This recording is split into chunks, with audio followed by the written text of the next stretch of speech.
રાજકોટ જિલ્લાના વીરપુર ગામે આવેલું વિશ્વવિખ્યાત જલારામ બાપાનું મંદિર આજે માનવતા અને નિસ્વાર્થ સેવાનું ઉત્કૃષ્ટ ઉદાહરણ પૂરું પાડી રહ્યું છે। સંત શિરોમણી જલારામ બાપાએ આજથી 206 વર્ષ પહેલા અહીં સદાવ્રત અને અન્નક્ષેત્રની શરૂઆત કરી હતી, પરંતુ આ મંદિરના ઇતિહાસમાં સૌથી મોટો અને ઐતિહાસિક વળાંક 25 વર્ષ પહેલા આવ્યો। 9 ફેબ્રુઆરી 2000ના મહાસુદ બીજના પવિત્ર દિવસે મંદિરના પૂર્વ ગાદીપતિ પૂજ્ય જયસુખરામ બાપાએ એક અભૂતપૂર્વ નિર્ણય લીધો અને તે હવેથી બાપાના ચરણે કોઈપણ પ્રકારનું દાન સ્વીકારવામાં આવશે નહીં।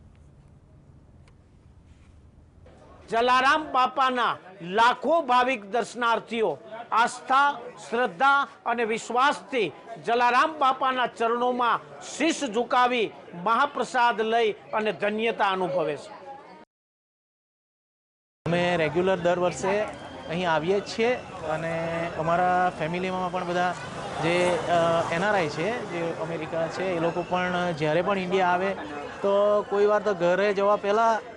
આ મંદિરે દર્શન કરવા આવે છે સીધા એરપોર્ટથી, કેમ કે અમને ખૂબ